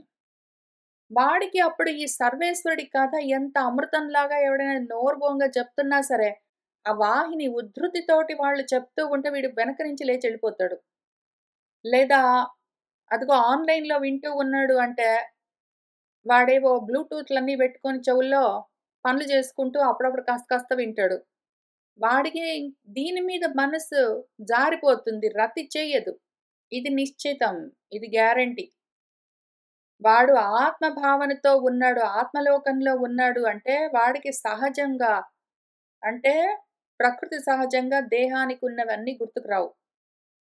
ఓన్లీ ఆత్మ భావనలో ఉన్నాడు కాబట్టి వాడు ఆత్మ గురించి ఎంతసేపైనా వింటాడు. ఇంకా అంతే ఇవాల్టికి అయిపోయింది చెప్పడం. ఇంక వెళ్ళండి అని చెప్తే అప్పటికి వాడు ఈ లోకంలోకొచ్చి ఓహో! అయిపోయిందా ఇవాళ చెప్పడం, చదువుకోవడం అయిపోయిందా? సరే అని వాడు అప్పుడు లేస్తాడు. కానీ ఆడ టీచరు ఆ ఉపదేశం చేస్తూ ఉన్నవాడు గురువుగారు, వాడు చెప్తూనే ఉంటాడు. వీడికి ఈలోగా మనసు జారిపోయిందనుకోండి. ఇంక గంట దాటిన ఇంకెంతసేపు వింటాము. సరే మళ్ళీ తర్వాత యూట్యూబ్‌లో పెడితే, తర్వాత ఎప్పుడైనా టైం ఉన్నప్పుడు విందాము అని వాడికనిపించిందనుకోండి, వాడు జీవభావంతో ఉన్నాడు. ఇంక నిశ్చయం వాడికి గ్యారంటీగా ఎన్ని సంవత్సరాలు విన్నా, ఎన్నాళ్ళు విన్నా, ఎన్నేళ్ళు విన్నా, ఈ కథల పైన రతి కలిగేదే లేదు. ఈ శ్రవణం పైన వాడికి రతి కలగట్లేదు అంటే, అంటే అప్పుడప్పుడు వింటాడు. 24 గంటల్లో 23 గంటలు వాడు దారిన బోయే పనులన్నీ అనాత్మ సంబంధమైనవన్నీ చేసుకొని, ఒక గంట మాత్రం ఓపెన్ చేసుకొని వింటాడనుకోండి. లేదా 2 గంటలు వింటాడు, 3 గంటలు వింటాడు. మిగిలిన టైం మాత్రం వాడు ప్రపంచం కర్మల్లో పడి ఉంటాడు అట్లనే. ఇక్కడికొచ్చి కూర్చున్నంత సేపు కూడా కొంతసేపు వినగానే వాడి మనసు అటు తిరిగిపోయిందనుకోండి. అటువంటి వాడికి శ్రవణం గురించి రతి కలగట్లేదు గాబట్టి, అక్కడే ఆగిపోయింది గాబట్టి, వాడికి భక్తి, శ్రద్ధ, జ్ఞానము, వైరాగ్యము మొదలైనవి ఏవి కలగవు. అవి కలగడానికి మొదలు గూడా గాదు. వాడు ఇక్కడ కూర్చున్నంత సేపు ఆ టీచర్, ఆ గురువు ఎంతసేపు చెప్తాడు వాడు గూడా ఆ దేహాన్ని ఉపాధిని ఉపయోగించుకొని చెప్పాలి. ఆ ఉపాధికి అలసట కలిగి వాడు చెప్పి, చెప్పి, చెప్పి వాడి నోరు ఇంక చెప్పడం ఆపేసి, వాడి మనసు చెప్పడం ఆపేసి అలసిపోయి అది ఊరుకుంటే, ఇంక గురువు ఊరుకుంటాడు. ఎందుకంటే వాడి ఉపాధిని వాడు ఎంతో కొంత వాడుకుంటాడు. ఆ ఉపాధిని వాడుకున్నంత సేపు వాడు చెప్పి, కొంతసేపటికి వాడు ఆగుతాడు. ఆ ఉపాధి చెప్పడం ఆగిపోతే, వీడు వినడం ఇంకా అప్పటికి ఆపి, కానీ మాత్రము దాన్ని మనసులో నుంచి పోగొట్టుకోకుండా మిగిలిన 23 గంటలు వాడు అర్థ విచారణ చేస్తూనే ఉంటాడు. అవకాశం ఉన్నంత వాడు ఆచరిస్తూనే ఉన్నాడు అంటే, అటువంటి వాడు శ్రవణాన్ని కరెక్ట్‌గా చేస్తున్నాడు గాబట్టి, వాడికి దానివల్ల కలగవలసిన లాభాలు ఇనీషియల్ లాభం ఆకలి, దాహము, భయాలు, మోహాలు, శోకాలు ఉండవు. శాంతిగా, సహనంగా ఉంటాడు వాడు. అది ఫస్ట్ లాభం. వెంటనే కలిగే లాభం. ఎన్నాళ్ళు, ఎన్నేళ్ళు శ్రవణాలు చేసినా గూడా ఈ మోహాలు, భయాలు వదలట్లేదు. ఇక్కడ వినడం, వినడమే లేచిపోగానే మళ్ళీ దేనికో దానికి భయం కలుగుతూనే ఉన్నది అంటే శ్రవణం ఇంకా పని చేయట్లేదని అర్థం. వాడు సరిగ్గా వినట్లేదని అర్థం. ఫస్ట్ లాభమేమి అంటే ఈ శోకాలు, మోహాలు, భయాలు తొలగిపోవాలి. ఉండొద్దింక. రెండో లాభము రతి కలగాలి. ఆత్మరతి కలగాలి. దాంతో మనసు శాంతిగా ఉండాలి. ఇవన్నీ కలుగుతూ ఉన్నాయి అంటే వాడు శ్రవణం కరెక్ట్‌గా చేస్తున్నాడు అని అర్థం. దానివల్ల ఏమవుతుందంటే వాడికి రావాల్సిన శ్రద్ధాభక్తులు, నెక్స్ట్ జ్ఞాన వైరాగ్యాలు అవే కలుగుతాయి. అనుమానం లేదు. కానీ వాడికి అట్లా కలగట్లేదు అంటే సహజమైన ఆకలి, దాహము, నిద్ర, అలసట, బోర్ కొట్టడం, పనులన్నీ గుర్తుకు రావడం ఇవన్నీ జరుగుతున్నాయంటే అవన్నీ ఉపద్రుతం పరిగెత్తుకుంటొచ్చి వాడి మీద పడిపోతున్నాయి ఈడ కూర్చుంటే గూడా అంటే, వాడికి ఆ కథల మీద రతి ఇంకా కలగలేదు. రతే కలగలేదు అంటే భక్తి లేదు, శ్రద్ధ లేదు, ఇంక మిగిలినవన్నీ రావు అని చెప్తూ ఉన్నారు. వాక్కులకును ఎనయన్ ఈశ్వరులై ఉండియును సమగ్రమతి తపో యోగ విద్యా సమాధి వర విచారులై ఉండియును సర్వసాక్షి అయిన ఈశ్వరుని వెదికియు కానరు యుద్ధ చరిత. ఒక మాట చెప్తున్నాను విను. శ్రవణము ఇంత శ్రద్ధగా చెయ్యాలి. స్వాధ్యాయము ఇంత శ్రద్ధగా చెయ్యాలి. అయితే చదువుకున్నంత మాత్రాన వేదాలన్నీ చదువుకున్నాను, మొత్తం అన్నీ అప్పచెప్పగలను, పోతన పద్యాలన్నీ నోటికొచ్చు, భగవద్గీత పద్యాలు మొత్తం 700 అప్పచెప్పగలను, ఇంకేంటేంటో చేయగలనంటే చెయ్యి. నువ్వొక్కడివేనేంటి? ఎంతో మంది చేయగలరు. ఎంతో మంది వాక్కులకు ఈశ్వరులై ఉంటారు. వాక్కులంటే వేదాలు. వేదాలకు ఈశ్వరులు అంటే వేదవేత్తలు, వేద పండితులుంటారు. వాళ్ళు వేదాన్ని మొత్తాన్ని అప్పచెప్పగలరు. అనుచానులుంటారు చక్కగా. ఎక్కడడిగితే అక్కడ చెప్పగలరు. పైగా ఆ వేదాల్లో చెప్పినట్టే సమగ్రంగా గొప్ప బుద్ధి పెట్టుకుని వేదాన్ని నిజంగా నమ్మి నిష్టగా అందులో చెప్పినట్టు తపస్సులు, యోగాలు, విద్యలంటే ఉపాసనలు, సమాధులు ఇవన్నీ చేస్తూ ఉంటారు. దాని గురించే గొప్పగా విచారణ చేస్తూ ఉంటారు. ఈ కర్మలు చేస్తే, ఆ ఉపాసనలు చేస్తే, ఈ దేవతా పూజలు చేస్తే, ఆ లోకాలొస్తే అని ఏవేవో వేదాలు చెప్పేవన్నీ వాళ్ళకు మొత్తము తెలుసు. అట్లా ఉండి కూడా ఎంతో మంది సర్వసాక్షి అయిన ఈశ్వరుణ్ణి వెతికి కూడా పట్టుకోలేరు. యుద్ధ చరిత తెలుసా నీకు? వేదాలన్నీ ఆసమగ్రం, ఆసాంతం మొత్తం చదివి, అందులో ఉన్నవన్నీ తెలిసి, అందులో చెప్పిన కర్మలను, ఉపాసనలను చెప్పినట్టు చేసిన వాళ్ళకి కూడా ఆత్మతత్వము పట్టుబడదు. నువ్వు అంతంత మాత్రంగా నువ్వు వేదాలు చదవలేదు, శాస్త్రాలు చదవలేదు పూర్తిగా. ఒక్క వేదము చదవలేదు. ఒక్క ఉపనిషత్తు స్వయంగా సొంతంగా చదివింది లేదు. భగవద్గీతలో ఉన్న పద్యాలకి పూర్తిగా అర్థం తెలిసింది లేదు. అందులో చెప్పినట్టు ఆచరించింది లేదు. పోతన భాగవతము ముందు నుంచి వెనక దాకా చదివి మూల భాగవతంతో కంపేర్ చేసుకుని మూల భాగవతంలో చెప్పిన విషయాన్ని ఆయన ఏం చెప్తున్నాడు, ఏ యాంగిల్ నుంచి చెప్తున్నాడు, ఏమి కథ అని తెలిసింది లేదు. భారతము రామాయణమే చదవలేదు. ఏమీ లేదు. భారతం లేదు, రామాయణం లేదు, భాగవతం లేదు, పూర్తిగా చదివింది లేదు. భగవద్గీత అర్థమయ్యింది లేదు. బ్రహ్మసూత్రాలేమో అర్థమే కాదు, బ్రహ్మ పదార్థం అదోటి. అదిగో ఉపనిషత్తులు లేవు, వేదాలు లేవు, ఏ శాస్త్రాలు లేవు, ఏమీ లేవు. ఊరికనే వింటావు. నీకన్నా ఘనులున్నారు. ఇవన్నీ చదివిన వాళ్ళున్నారు. మొత్తము వేదాలు, ఉపనిషత్తులు, పురాణాలు, ఇతిహాసాలు చదివిన వాళ్ళు. భగవద్గీతలు, బ్రహ్మసూత్రాలన్నీ ఆపోసన పట్టిన వాళ్ళు. అందులో చెప్పినట్టు కర్మలు, ఉపాసనలన్నీ చేయగలిగిన వాళ్ళున్నారు. నిన్ను మించిన వాళ్ళున్నారు. నువ్వు అంతంత మాత్రంగా రోజుకో గంట వింటేనే అయిపోతున్నది ఇంత ఆయాసం. నీ ఆయాసానికి అంత లేకుండా ఉన్నది ఒక గంట వినడానికే. నిన్ను మించిన వాళ్ళున్నారు. కానీ వాళ్ళకి గూడా అంతుబట్టలేదు. తెలుస్తున్నదా? నువ్వింకా ఎంత ఫోకస్ చేయవలసున్నది. ఇంకా ఎంత స్టెప్ అప్ చేయవలసి ఉన్నది. అంతంత మాత్రంగా చేసి ఇంకా ఈ ఆయాసాలన్నీ పడతావు. అబ్బా! అంత చేశాను, ఇంత చదివాను, అంత చదివి ఎంత చదువు నువ్వు చేస్తున్నది ఎంత చూసుకున్నావా? వాక్కులకు ఈశ్వరులై ఉన్నవాళ్ళు, సమగ్రంగా తపస్సు, యోగము, విద్య, సమాధులన్నీ తెలిసిన వాళ్ళు, ఆచరిస్తున్న వాళ్ళు, గొప్పగా అందులో ఉన్న వాటిని విచారణ చేస్తూ ఉన్న వాళ్ళున్నారు. వాళ్ళకే తెలియట్లేదు ఈశ్వరుడిని పట్టుకుందామంటే, ఆత్మతత్వాన్ని వెతికి పట్టుకుందాము, ఆత్మశోధన చేద్దామంటే వాళ్ళకే కుదరట్లేదంటే, అంతంత మాత్రంగా 2 పద్యాలు విని దులుపుకొని పోయే నీకు ఎప్పటికి ఏమొస్తుందనుకుంటున్నావు? నిద్ర వస్తుంది నీకు. అందుకనే ఇట్లాంటి పిచ్చి ప్రశ్నలొస్తాయి. ఎందుకండి ఇంత ఆయాసము, ఇంత ప్రయత్నం ఎందుకండి? ఇదంతా లేదనే చెప్తున్నారు గదా! లేని దాని కోసం ఎందుకండి ప్రయత్నం అని ఇట్లాంటి వెర్రి ప్రశ్నలొస్తాయి మరి. అంతంత మాత్రం ప్రయత్నం చేస్తే కావాల్సిందంతా వస్తుందా? ఆలోచన చేసుకున్నావా?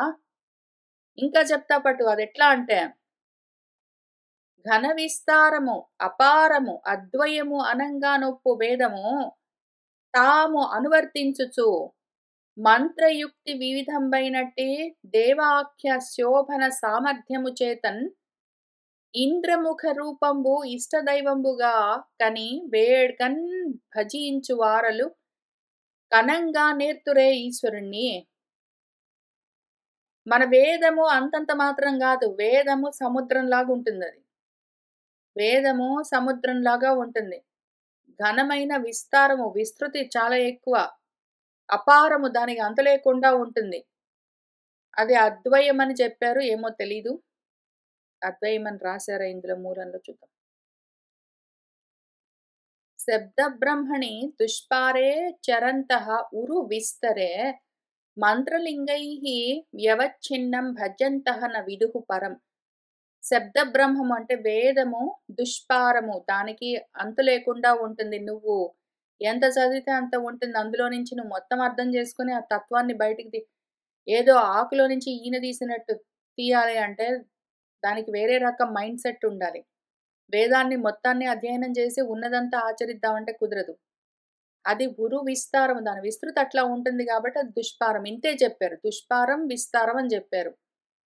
అది అద్వయం అని చెప్పలేదు. దీని మధ్యలో దాన్ని ఎందుకు యాడ్ చేశారు? వేదం అద్వయమేమి, ఆత్మ అద్వయం. ఏంటో గోల. సరే ఈ అద్వయాన్ని పక్కన పెడదాం. ఘన విస్తారము, అపారము, అనంగా ఒప్పో వేదము దాన్ని పెట్టుకుని వీళ్ళు దాన్ని అనువర్తిస్తూ ఉంటారు. అందులో చెప్పినట్టు ఏవో కర్మలు, ఉపాసనలు చేస్తూ ఉంటారు. ఆ మంత్రాలుంటాయి. మంత్రాలన్నీ ధ్యాన శ్లోకాలు ఇస్తాయి. మంత్రమూర్తులుంటాయి. ఆ మంత్రాల్ని వీళ్ళు ధ్యానం చేస్తూ, ఆ మూర్తిని ధ్యానం చేస్తూ, రకరకాల దేవతలని వాళ్ళు ఉపాసన చేస్తూ ఉంటారు. ఆ సామర్థ్యం అంటే ఆ సామగ్ర్యం అంటే మొత్తం వస్తువులను పెట్టుకుని, అదిగో ఈ కుంకుమ పెట్టుకో, ఆ నీళ్లు పెట్టుకో, ఈ ద్రవ్యాలు పెట్టుకో అని ఏవేవో చెప్తారు. సామర్థ్యాలంటే ఏవో రకరకాల ఉపకరణాలు, పూజా ద్రవ్యాలు, సామగ్రి అంతా పెట్టుకుని, ఇదిగో ఈ రకంగా చేస్తే ఇంద్రుడు, అదిగో ఆ రకంగా చేస్తే చంద్రుడని ఏవో చెప్తారు. అవన్నీ ఆ ముఖం అంటే అక్కడి నుంచి మొదలుపెట్టి రకరకాల రూపాల్లో ఇష్ట దైవాలన్నీ పెట్టుకుని ఎంతో వేడుకతో పూజలన్నీ చేస్తూ ఉంటారు. కానీ అవన్నీ గూడా అనాత్మలు. ఎందుకు అంటే నేను కాకుండా అంటే ఆధ్యాత్మికం కాకుండా ఆది దైవము వేరుగా ఒకటి ఉన్నది అని అనుకుంటే అది అన్యమైపోయింది. అది ద్వితీయమైపోయింది. అది అనాత్మ అయింది. నేను కాదు గాబట్టి నన్ను నేను ఈ విధంగా తెలుసుకోవడం కుదరదు. మన వేదము చెప్తూ ఉన్న వాటిని వింటూ ఆ ఇంద్రుడు నేనే. అందులో చెప్తున్న రకరకాల దేవతలు నేనే. ఉపాసిస్తున్నది నన్నే.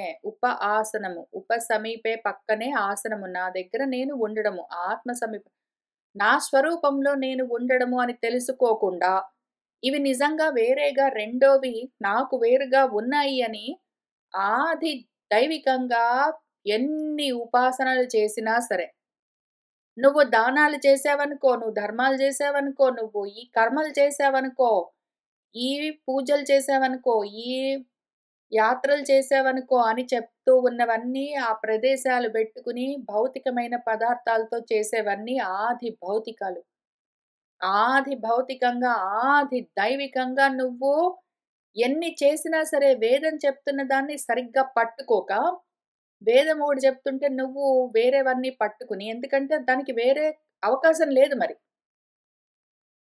ఆధ్యాత్మికమైన విషయము అనూహ్యం, అచింత్యము, అగ్రాహ్యము అటువంటిదేదో ఉంటుంది. అద్వైతము, అద్వితీయము. దాన్ని చెప్పడం కష్టం గాబట్టి, అది ఏదో రకంగా చెప్తూ ఉంటే, నువ్వు అది ఏ రకంగా చెప్పినా సరే, ఒకే విధంగా నీ పరంగానే నువ్వు దాన్ని పట్టుకోగలిగితేనే, నిన్ను నువ్వు తెలుసుకోగలవు.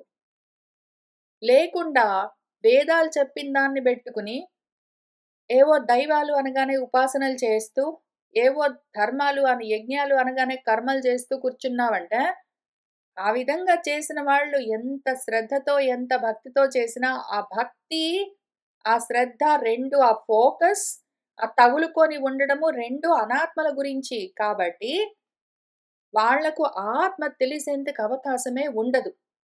అంతా తెలిసిన వాళ్ళే ఇంత మోహంలో ఉండగా, ఏమి తెలుసుకోకుండానే, సరిగ్గా వినకుండానే అంతా కావాలి అని కోరుకుంటున్నావు. ఎంత వృధా! ఎంత అజ్ఞానము! కావున ఓ రాజేంద్ర, నీవును పరమార్థ రూపంబులగుచు ప్రరోచమానములును కర్ణప్రియంబులును అస్పృష్ట వస్తువులును అయిన ఈ వివిధ కర్మములందు పురుషార్థ బుద్ధి గావింపకుమో.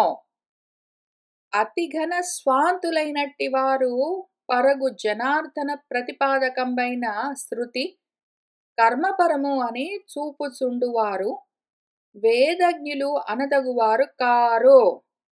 రూఢిన్మరి వారు నిత్య స్వరూపభూతమైన ఈ ఆత్మతత్వమును అలరు వేద కలిత తాత్పర్యము అని ఆ ఆత్మనో తెలియలేరు. కాబట్టి నీకు ఒక మాట చెప్తాను విను. వేదాలు చదివి వేదాల్లో ఉన్నట్టు కర్మలన్నీ చేసుకుంటూ కూర్చున్నావు నువ్వు. నువ్వు కూడా పరమార్థం లాగానే కనిపిస్తూ ఉండేవి.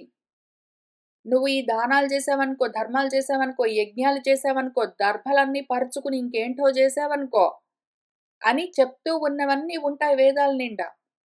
ప్రరోచమానంగా గొప్పగా ప్రకాశిస్తూ వేదం ఎన్నో కర్మల్ని, యజ్ఞాల్ని ప్రకాశింపచేస్తూ ఉంటుంది. అవన్నీ కర్ణప్రియాలుగా ఉంటాయి. చెవులకు ఇనసొంపుగా ఉంటాయి. నువ్వు ఈ యజ్ఞం చేసావనుకో, ఈ చండీ హోమం చేసావనుకో, నువ్వు ఆ యాగం చేసావనుకో, ఈ దానం చేసావనుకో, ఆ ధర్మం చేసావనుకో అని ఏంటో చెప్తుంది. వినడానికి బాగుంటాయి. ఇవన్నీ చేస్తే నీకు ఆ లోకాలొస్తాయి, ఈ లోకాలొస్తాయి, నీకేంటో శాశ్వతమైన సుఖాలొస్తాయి, భోగాలొస్తాయి అని చెవులకింపుగా ఎన్నెన్నో చెప్తుంది. అయితే అవన్నీ అస్పృష్టము. కలలో ఉన్న పదార్థాల్ని నువ్వు నిజంగా మేల్కొన్నాక తాకగలవా? కలలో అయినా సరే తాకగలవా వాటిని? లేవు గదూ! అవన్నీ లేని వస్తువులు గదూ! అటువంటి వస్తువులవి. అస్పృష్ట వస్తువులు. నువ్వు కలలో ఎన్నో జూస్తావు, ఎన్నో కంటావు. కానీ వాటిని తాకుదామంటే ఏమైనా నీకు దొరుకుతాయా? లేని వస్తువులు అవన్నీ మిథ్యాభూతాలు. అటువంటివి ఇవన్నీ ఈ కర్మలతోటి నువ్వు జేసేవన్నీ ఏవో పొందేవన్నీ గూడా. ఈ కర్మల్లో నువ్వు పురుషార్థ బుద్ధి ఇదే పరమ పురుషార్థం అని పెట్టుకోకు. ధర్మార్థ కామాలేవో మోక్షం ఒకటున్నది అని వీటన్నిటి కోసం నువ్వు ఏ కర్మ చేసినా సరే, ఈ చేస్తున్న కర్మలను పురుషార్థంగా భావించి, ఇదే పరమ పురుషార్థం అనుకుని చేద్దామన్నావు అంటే, నిన్ను మించిన వాళ్ళున్నారు. అతి ఘనమైన స్వాంతులు, సన్మార్గంలో ఉన్నవాళ్ళు, నిర్మలమైన అంతఃకరణం కలిగిన వాళ్ళు, జనార్దనుణ్ణి ప్రతిపాదించే శృతి, వేదము కర్మపరము అని చెప్తూ ఉంటారు పాపం. వాళ్ళు పాపం చాలా చదువుకుంటారు. ఎంతో చదువుకున్న వాళ్ళు నీకన్నా గొప్పగా చదువుకుని, నీకన్నా గొప్పగా వేదాన్ని అధ్యయనం చేసి, అభ్యాసం చేస్తూ ఉన్నవాళ్ళు కూడా వేదము కర్మలని చెప్తూ ఉన్నది అని చెప్తారు.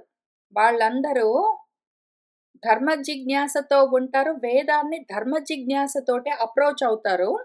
వాళ్ళు పైగా అథాతో ధర్మ జిజ్ఞాస అని సూత్రాలు గూడా రాసుకుని, వేదాలన్నీ కర్మలే చెప్తాయి అని అదే నమ్ముతారు. దాన్నే చెప్తారు. అసలు వేదాలు జనార్దనుణ్ణి ప్రతిపాదిస్తూ ఉన్నాయి. ఆత్మను ప్రతిపాదిస్తూ ఉన్నాయి. వేదాలు ఆత్మను ప్రతిపాదిస్తూ ఉన్నాయి. కానీ ఆ వేదాలను చదివిన వాళ్ళు కూడా ఎంతో మంది దాన్ని పట్టుకోలేక పాత్రల్ని పట్టుకుంటారు. పదార్థం పోగొట్టుకుని కర్మల్ని ఉపదేశం చేస్తూ ఉంది. కర్మల్ని మాత్రమే ప్రవర్తింపచేస్తుంది వేదము అని చూపిస్తూ ఉంటారు వాళ్ళు. అటువంటి వాళ్ళందరిని పట్టుకుని వేద జ్ఞానం కలిగిన వాళ్ళని అనరాదు. వాళ్ళు వేదవేత్తలు గాదు. వాళ్ళకి వేదం అర్థం గాలేదు. వాళ్ళందరినీ వేదజ్ఞులు అనతగువారు కాదు వాళ్ళు. వేదం తెలిసిన వాళ్ళు అనలేము. వేదం చదువుకుని అందులో చెప్పినట్టు కర్మలు చేసేవాళ్ళు, ఉపాసనలు చేసేవాళ్ళందరూ వేదం తెలిసిన వాళ్ళు గాదు. వేదాన్ని అర్థం చేసుకోలేదు వాళ్ళు. రూఢిన్మరి వాళ్ళు నిత్య స్వరూపభూతమైన ఆత్మ ఒక్కటే నిత్యము. ఆత్మ ఎప్పుడు సత్, సత్ మాత్రమే నిత్యము. అది స్వరూపము, నీ స్వరూపం అది. అటువంటి ఆత్మతత్వాన్ని వాళ్ళు వేదంలో ఉన్న విషయం మొత్తము ఆత్మతత్వ పరంగానే ఉన్నది. వేదమంతా ఆత్మ యొక్క తాత్పర్యమే. వేదమంతా ఆత్మ తత్పరతతోటే ఉంటుంది. ఆత్మ గురించే చెప్తుంది. అనాత్మల గురించి చెప్పదు. వేదమంతా ఆత్మ గురించే, ఆధ్యాత్మికమే చెప్తుంది. వేదాన్ని అనుసరిస్తూ ఉన్న పురాణాలు గూడా ఆధ్యాత్మికంగానే చెప్తూ వచ్చారు. వ్యాసుల వారైనా సరే, వాల్మీకి మహర్షి అయినా సరే అని అర్థం చేసుకోక, వేదాలు, ఉపనిషత్తులు, పురాణాలు అన్నీ గూడా చెప్తూ ఉన్న కథల్లో రకరకాల గుణాలతో, కర్మలతో పాత్రల్ని సృష్టించి చెప్తూ ఉన్నారు గాబట్టి, వాటిని పట్టుకుని నిజంగా అవన్నీ భూమి మీద ఎక్కడో ఉన్నాయి ఆ ప్రదేశాలు. నిజంగా అదిగో ఆ దేవతామూర్తులన్నీ నిజంగా ఉన్నాయి. నిజంగా ఆ లోకాలన్నీ ఉన్నాయి అని ఆధ్యాత్మికంగా చెప్తూ ఉన్న విషయాన్ని ఆది దైవికంగా, ఆది భౌతికంగా పట్టుకుంటూ ఉన్నవాళ్ళు వేద స్వరూపాన్ని, వేద తాత్పర్యాన్ని, వేద హృదయాన్ని పట్టుకోలేకుండా ఉంటారు. కాబట్టి వాళ్ళు ఆత్మని ఎప్పటికీ తెలుసుకోలేరు. తెలుస్తున్నదా ప్రాచీన బర్హి? కావున ప్రాగగ్రంబులైన దర్భల చేత సకల క్షితిమండలాస్తరణంబు గావించి అహంకారయుక్తుడవు అవినీతుడవునై పెక్కు పశువులను చంపనేగాని కర్మస్వరూపంబును విద్యాస్వరూపంబును ఎరుంగవో. తూర్పు దిక్కుగా కొసలుండేట్టు దర్భలు పరిచి ఇంక కూర్చొని అదే పనిగా యజ్ఞాలు చేస్తే ఏంటో వస్తాయని వేదాల్లో చెప్పారు అని వేదం చదువుకున్న వాళ్ళు చెప్తే అవి నమ్మి నువ్వు వేదం చదువుకున్నావు, నీకు అర్థం కాలేదు. నీకు చెప్పిన వాళ్ళు కూడా అట్లానే చెప్పారు, వాళ్ళ మాటను నమ్మి. దాంతో రకరకాలుగా దర్భలు పరుచుకుంటూ భూమంతా ఆస్తరణము ఏదో మొత్తము కంబళి పరిచినట్టు, కార్పెట్ పరిచినట్టు దర్భలు పరుచుకుంటూ పోయి నీ అహంకారంతో అవినీతుడివై నువ్వు అన్యాయంగా పశువులను చంపుతూ పోయావు గాని అసలు చెప్తూ ఉన్న కర్మ యొక్క స్వరూపమేమి, ఆ విద్య ఉపాసన స్వరూపమేమి, కర్మలెందుకు చెప్తూ ఉన్నది వేదము, ఉపాసనలెందుకు చెప్తూ ఉన్నది వేదము, వాటి లక్షణమేమి, వాటి తాత్పర్యమేమి అని ఎరుంగవు. ఆ కర్మ విద్యా స్వరూపంబులు ఎట్టివి అనిన సర్వేశ్వర పరితోషకంబు ఏదియో అది ఏ కర్మ. ఆ సర్వేశ్వరుని యందు ఏమిట మతి సంభవించునో అది ఏ విద్య. ఆ కర్మెందుకు చెప్పింది వేదం, ఆ విద్యలు ఉపాసనలు ఎందుకు చెప్పింది వేదం, వాటి స్వరూపమేమి, వాటి లక్షణమేమి అంటే ఆత్మకు సంతోషం కలిగించేది ఆత్మశాంతి. ఆత్మ సుఖంగా ఎక్కడుంటుందో, ఆత్మకు సుఖం ఎప్పుడు తెలుస్తుందో, ఆత్మానందం ఎప్పుడు కలుగుతుందో అటువంటి కర్మలు. ఆ సర్వేశ్వరుడికి ఆత్మకు దేనివల్ల ఆత్మను తెలుసుకునే జ్ఞానము, ఆ బుద్ధి నీకు కలుగుతుందో అది ఉపాసన. ఆత్మకు ఉపసమీపే వెళ్ళి ఆసనము కూర్చునేందుకు నీకు ఏది ఉపకరిస్తుందో అది ఉపాసన. ఆత్మకు ఎప్పుడు శాంతి, సంతోషం కలుగుతుందో అది కర్మ. అంతేగాని ఏవో లోకాలొస్తాయని అన్నింటినీ హింసిస్తూ, నిన్ను హింసించుకుంటూ మిగిలిన అన్నింటినీ హింసిస్తూ నువ్వు చేసే కర్మలు, ఉపాసనలన్నీ వ్యర్థము. ఈ విధంగా తెలుసుకున్న వాడెవడున్నాడో అతడే దేహులకు ఆత్మయు ఈశ్వరుడు అగుచుండునో.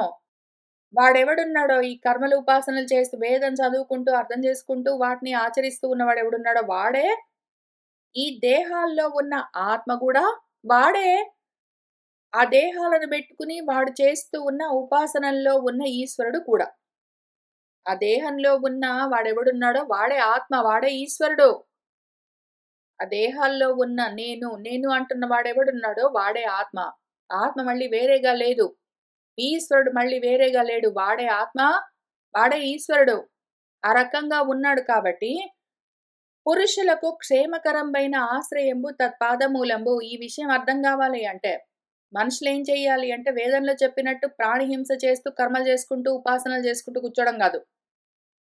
వాడు హింసించుకుంటూ ఏవో కర్మలు, ఉపాసనలు చేయడం కాదు. వాడికి క్షేమం ఏది కలిగిస్తుంది అంటే ఈ విషయాన్ని ఆశ్రయించు, అక్కడే కూర్చో. ఆత్మ దగ్గర కూర్చో, దాని పేరు ఉపాసన. అందుకు కావలసినవి ఏవున్నాయో అవి చెయ్యి, అవి కర్మలు. ఆ రకంగా అతడు ప్రియతముడు సేవ్యమానుడు అగుచుండన్. ఆ రకంగా ఆత్మ నీకు ప్రియము. దాన్ని సేవించు, దాన్ని గ్రహించు. అదక్కడ అట్లనే ఉండగా, అక్కడే నువ్వు ఉపాసన చేసావంటే, సమీపే పక్కనే ఆత్మకు దగ్గరగా ఆసనము కూర్చున్నావంటే పోయి, దాన్ని తగులుకుని భక్తమై, అదే రక్తితో, దాంతో నీకు దుఃఖముండదు తెలుస్తున్నదా? అక్కడ కూర్చొని శ్రవణం చేస్తే నాకు మరి ఆకలి, దపిక, నిద్ర, అలసట రావా అండి అంటే వస్తాయండి. అవన్నీ దేహానికి నీకు గాదు. నువ్వు ఎక్కడున్నావో అక్కడ ఉండవలసిన స్థితిలో, నీ స్థితిలో నువ్వున్నావు అంటే నీకు శోకము లేదు, భయం లేదు, మోహం లేదు. ఆకలి, దప్పిక, నిద్ర, అలసట ఉన్నాయంటే దేహానికి అది నువ్వు కాదు. తెలుస్తున్నదా? అని చెప్తూ ఉన్నారు. చెప్తూ ఆయనేమంటున్నారంటే, ఈ దుఃఖాలన్నీ పోవాలి అంటే అవి నువ్వు కాదు అన్న విషయం తెలియాలి. అందుకని పోయి ఆడ కూర్చో, ఆత్మ దగ్గర కూర్చో. మనుషుల దగ్గర గాదు. సత్సంగం అంటే మళ్ళీ వేరే బాడీస్ చూసుకొని, ఆ బాడీస్ దగ్గరికెళ్లి కూర్చుంటే ఇంక అయిపోయింది నాకు దుఃఖం లేదు గాదు. సత్సంగం అంటే ఎవరైతే ఆత్మస్థితిలోనే ఉంటారో వాళ్ళ దగ్గరికెళ్లి కూర్చుంటే వాళ్ళక్కడే వాళ్ళ ఆత్మల్లో వాళ్ళుంటారు కాబట్టి నువ్వు కూడా అక్కడి నుంచి నేర్చుకోవచ్చు. నీ స్థితిలో నువ్వున్నావు అంటే అప్పుడు నీకు భయం లేదు, మోహం లేదు, శోకం లేదు. భయము, మోహము, శోకమే గదా దుఃఖాలు. ఇంక దుఃఖం లేదు. అణు మాత్రం గూడా ఉండవు. ఉన్నాయి గదండీ! అయినా గూడా కొంతసేపు వింటే మరి ఆకలేస్తుంది, దాహమేస్తుంది, నిద్రొస్తుంది, బాత్రూమ్‌కొస్తుంది గదా! అంటే అవన్నీ దేహానికొస్తాయి నీకు గాదు. అంటే మనసులో కర్మలవన్నీ గుర్తుకొచ్చాయండి. మరి పనులు గుర్తుకొచ్చాయి. ఎవరో నన్ను తిట్టారు అది గుర్తుకొచ్చింది. ఎవరో ముద్దు పెట్టుకున్నారు అది గుర్తుకొచ్చింది గదా! అంటే నిన్ను తిట్టినా, ముద్దాడినా సంతోషించడం, ఏడవడం మనసు లక్షణాలు నీవి గాదు. తెలుస్తున్నదా? మనసన్న ఉపాధి ఉన్నంత వరకు నీకీ గొడవ ఉంటూనే ఉంటుంది. మనసన్న ఉపాధి ఉన్నంత వరకు ఈ కల నడుస్తూనే ఉంటుంది. అయితే కల నడుస్తూ ఉంటే గూడా దాన్ని కలగా చూడు నాకు సంబంధం లేదు అనుకున్నావంటే ఈ దుఃఖాలు లేవు, సుఖాలు లేవు. నీ స్థితిలో నువ్వుండొచ్చు. అట్టి ఆ భగవత్ స్వరూపంబు ఎవ్వడు ఎరుంగునో, ఇటువంటి ఆత్మస్వరూపాన్ని తెలుసుకున్నవాడెవడున్నాడో, ఇక్కడి నుంచి అండర్‌లైన్ జేసుకోవాల్సిన విషయము వాడు విద్వాంసుడు, గురుడు హరి. దీన్నే మన శంకర్ల వారు వాడు తస్మై ఆ విద్వాంసుడెవరున్నాడో వాడు గురువు శ్రీ గురుమూర్తయే, వాడు హరి శ్రీ దక్షిణామూర్తయే. తస్మై శ్రీ గురుమూర్తయే శ్రీ దక్షిణామూర్తయే నమః అని జెప్పారు. దాన్నే ఇక్కడ తస్మై వాడే ఆ విద్వాంసుడు. ఆ విధంగా తెలుసుకున్నవాడు. గురువు గూడా వాడే హరి కూడా. వాడు వాడికో గురువు, గురువుగారు నేర్పిస్తున్న హరి అని 3 లేవు. వాడొకడున్నాడు శిష్యుడు. వాడికో గురువున్నాడు. గురువు హరి గురించి చెప్తున్నాడు అని 3 లేవు. త్రిపుటి లేదు. ఎవడైతే ఈ స్వరూపాన్ని అర్థం చేసుకున్నాడో, అప్పుడు వాడే గురువు, వాడే ఆ ఈశ్వరుడు. అన్నీ వాడే అయి ఉన్నాడు. తస్మై శ్రీ గురుమూర్తయే నమ ఇదం శ్రీ దక్షిణామూర్తయే అవుతుంది విషయము. 3గా ఉండదప్పుడు వాడు ఆధ్యాత్మికము, గురువుగారు మళ్ళీ తనకు అన్యము, ఆ గురువుగారు ఆది భౌతికం. ఎందుకంటే భౌతికమైన రూపంగా చూస్తూ ఉన్నాడు గదా దేహాన్ని. ఆ గురువుగారు చూపిస్తూ ఉన్న భగవంతుడు ఆది దైవికము. వాడు ఆధ్యాత్మికము, వాడి గురువు ఆది భౌతికము, వాడు తెలుసుకుంటున్న భగవత్తత్వము ఆది దైవికమని 3గా ఉండవప్పుడు.